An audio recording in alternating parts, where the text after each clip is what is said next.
నమస్కారం. బీఆర్కే భక్తి ఛానల్కి స్వాగతం. నేను పద్మ. మనతో పాటు స్టూడియోలో ఉన్నారు శ్రీచక్రపీఠం వ్యవస్థాపకులు, ప్రముఖ జ్యోతిష్య పండితులు డాక్టర్ ప్రదీప్ జోషి గారు. వారిని అడిగి మనకున్న సందేహాలన్నింటినీ కూడా నివృత్తి చేసుకునే ప్రయత్నం చేద్దాం. నమస్కారం గురుగారు. శ్రీమాత్రే నమః. గురుగారు, 15 నుంచి గురువు స్థానం మారబోతుంది. అంటే ఏ రాశులకి ఎలా ఉండబోతుంది? శ్రీ గురుభ్యో నమః. శ్రీమాత్రే నమః. దేవానాం చ ఋషీణాం చ గురుం కాంచన సన్నిభం వందనీయం త్రిలోకేశం తం నమామి బృహస్పతి. శ్రీమాత్రే నమః. ఇందాక ఒక శ్లోకం చెప్పాను. దేవానాం చ గురూణాం చ దేవానాం చ ఋషీణాం చ గురుం కాంచన సన్నిభం.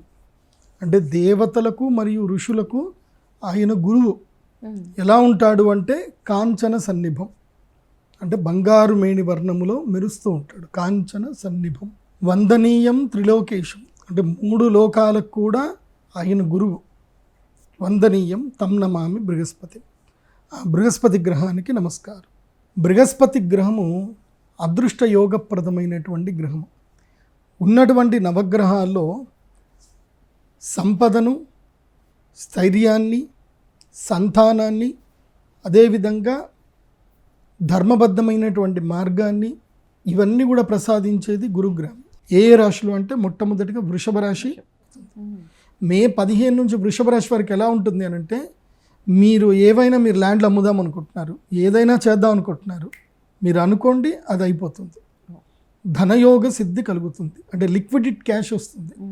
అండ్ పూర్వీకుల ఆస్తులు ఏవైనా మీరు పోగొట్టుకున్న డబ్బులు కానీ, లీగల్ డిస్ప్యూట్లో ఉన్నవి కానీ, అవన్నీ కూడా మీకు యోగిస్తాయి.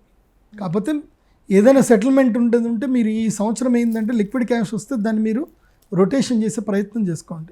మెయిన్గా ఏంటంటే వృషభ రాశి వారికి లీగల్ డిస్ప్యూట్స్ అన్నీ ఈ సంవత్సరంతో క్లియర్ అవుతాయి.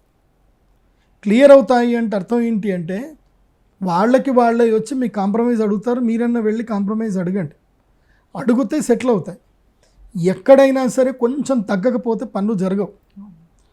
నేను వృషభ రాశి వారికి కానీ చెప్పేది ఏంటంటే, ఇప్పుడు ధనయోగం ఉంది కాబట్టి మీరు లీగల్ డిస్ప్యూట్లో నుంచి బయటపడండి. ఎంత డబ్బు వస్తే అంత డబ్బు తీసుకొని ఫ్రెష్గా మీరు ఎక్కడైనా మంచి పెట్టుబడులు పెట్టండి. ఇది కనుక చేసుకోగలిగితే వృషభ రాశి వారికి ధనయోగ సిద్ధి అయితే ఈ సంవత్సరం కలుగుతుంది. గురుగ్రహం ఒక్క బాగుంటే, జాతకంలో జ్యోతిష్ శాస్త్రంలో చెప్తారు, లగ్నంలో గురువు ఉంటే 1,00,000 దోషాలు పోగొడతాడు అని అంటారు. అంటే జాతకంలో వాడికి ఏ గ్రహం బాగలేకపోయినా ఒక గురుగ్రహం లగ్నంలో ఉన్నాడంటే మాత్రం వాడి జాతకం ఇంకా అద్భుతం. ఇంకా సో వాళ్ళ జాతకంలో వాళ్ళకి తిరిగి ఉండదు, వాళ్ళకి తప్పకుండా సంపదలు వస్తాయి. ఎంత కష్టం ఉన్నా వాళ్ళకి ఇంకొకళ్ళని చేయి జాపి అడిగే స్థితి వాళ్ళకు ఉండదు. అలాంటిది గురుగ్రహం. అయితే జీవితంలో జాతకంలో గురువు బాగా ఉండాలి. జాతకంలో కనుక గురువు బాగా లేకపోతే తప్పకుండా జీవితంలో ఒక పరిహారం చేయించుకోవాలి. దానికి వైశ్రవణ కుబేర తంత్రం అని ఒకటి ఉంటుంది. కుబేరుణ్ణి ఆరాధన చేయాలి. గురుగ్రహం బాగా లేకపోతే గురుగ్రహ మంత్రముతో కుబేర సంపుటి మంత్రం ఒకటి ఉంటుంది.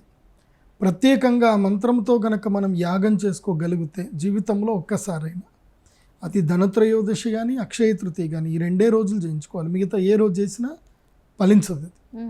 కేవలం 2 రోజులు, ధనత్రయోదశి అక్షయ తృతీయ. లేదంటే ఒక్క ముహూర్తం వస్తుంది సంవత్సరానికి, 2 రోజులు మాత్రమే ఆ ముహూర్తం వస్తుంది. గురు పుష్యామృత యోగం, గురువారం పుష్యమి నక్షత్రం వచ్చే రోజు.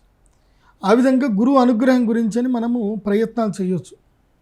అయితే గోచార రీత్యా కూడా గురువు వస్తే, జాతకంలో గురువు బాగా ఉండాలి, గోచారంలో కూడా. గోచారం అంటే ప్రతి సంవత్సరము గురుగ్రహము మారుతూ ఉంటాడు. సంవత్సరానికి ఒకసారి, అంటే 12 నెలలకు ఒకసారి గురుగ్రహం మారుతూ ఉంటాడు. ఆ మారినప్పుడు గోచారం కరెక్ట్గా ఉంటే కనుక తప్పకుండా గురువు అనుగ్రహిస్తాడు. ఇది ఏంది 100% రిజల్ట్. జాతకంలో గురువు బాగా ఉండాలి, గోచారంలో గురువు రావాలి. అది కాకుండా దశ కూడా గురు దశ నడుస్తుంది అనుకోండి, ఇంకా దానికి మించిన అసలు ఇంకా తిరుగులేదు వాళ్ళకి. 100% అంటే 100% వాళ్ళకి మేలు జరుగుతుంది.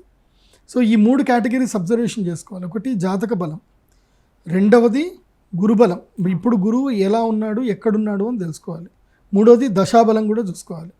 జాతకంలో గురువు బాగా ఉండి ప్రస్తుతము గురుదశ నడిచి ప్రస్తుతము గురువు బాగా ఉన్నాడు అంటే వాళ్ళ జీవితం అట్టి పరిస్థితుల్లో 100% వాళ్ళకి పాజిటివ్ ఎనర్జీ వస్తుంది, సిరి సంపదలు అద్భుతంగా కలుగుతాయి.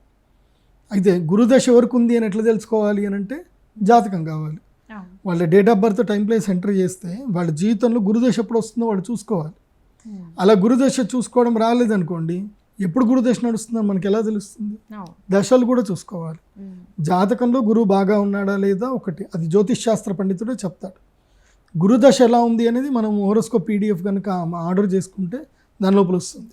ఇప్పుడు నా వెబ్సైట్లో ఉంటుంది, pradeepjoshi.com వెబ్సైట్లో మీరు హోరోస్కోప్ PDF ఆర్డర్ చేసుకోండి.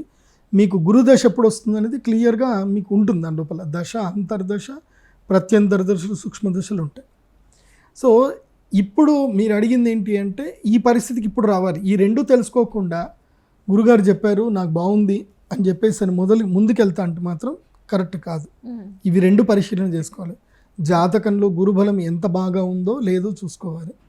నెక్స్ట్ ప్రస్తుతం ఏ దశ నడుస్తుందో కూడా చూసుకోవాలి. ఆ దశల ప్రకారంగా ఈ గురువు, గోచార గురువు ఎంత అనుకూలిస్తాడు అని అప్పుడు తెలుసుకోవాలి. ఓకే గురువు గారు, చాలా మంచి వివరాలు అందించారు. ధన్యవాదాలండి. శ్రీమాత్రే నమః.